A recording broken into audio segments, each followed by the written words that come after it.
விழுப்புரம் மாவட்டம் அரகண்டநல்லூர் பகுதியில் உணவு உள்ளிட்ட அத்தியாவசிய தேவையை நிறைவேற்ற கோரி மக்கள் திடீரென மறியல் போராட்டத்தில் ஈடுபட்டிருக்கிறார்கள்.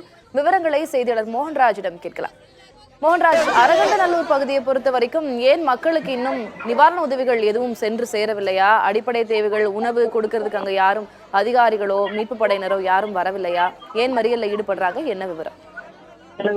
பெஞ்சல் புயலால் ஏற்பட்ட கனமழை, இதன் காரணமாக உருவான தென்பெண்ணை ஆற்றில் உருவான இந்த பெருவெள்ளம் இந்த விழுப்புரம் மாவட்டம் அரகண்டநல்லூர் பகுதியில் கோர தாண்டவத்தை நிகழ்த்திவிட்டு சென்றிருக்கு அப்படின்னே சொல்லலாம்.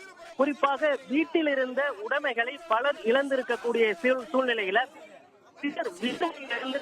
சாலையில் இருக்கக்கூடிய நிலைதான் இந்த சொல்லலாம். பலர் இடமில்லாம தற்போது புழங்கக்கூடிய அமர்ந்து சாப்பிடுவது என பல அத்தியாவசிய வேலைகளை இங்கேதான் செஞ்சுட்டு இருக்காங்க. அப்படி ஒரு சூழல் இந்த பகுதியில இருக்கு.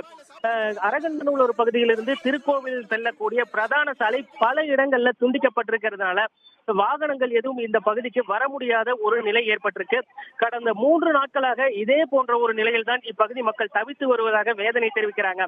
இந்த சூழ்நிலையில இந்த சாலையை சீரமைக்கும் பணியில் அரகண்டநல்லூர் பேரூராட்சி நிர்வாகம் ஈடுபட்டிருக்காங்க. ஆனா அத்தியாவசிய தேவையான உணவு உள்ளிட்ட எந்த வசதிகளையும் செய்து கொடுக்கவில்லை. இதுவரை அதிகாரிகள் தரப்பிலோ அரசியல்வாதிகளோ யாரும் இந்த தங்கள் நிலை குறித்து நேரில் வந்து கேட்கவில்லை. எங்களுக்கு தேவையான உணவு உள்ளிட்ட எந்த பொருட்களையும் வழங்கவில்லை அப்படிங்கிறது தான் இவங்களோட மிகப்பெரிய குற்றச்சாட்டா இருக்கு. இந்த சூழ்நிலையில அவசர கதியில் சாலையை சீரமைக்க எதிர்ப்பு தெரிவித்ததுடன் சாலையில் அமர்ந்து போராட்டத்தில் ஈடுபட்டாங்க. குறிப்பிட்டு சொல்லணும் அப்படின்னாக்கா அந்த சாலையில் சீரமைக்கக்கூடிய வாகனங்களையும் விரைப்படுத்தி பொதுமக்கள் மிகுந்த ஆவேசத்தோடு அவர்கள் வாக்குவாதத்திலும் ஈடுபடக்கூடிய பக்கம் நடந்திருக்கு. இருந்த போதிலும் கூட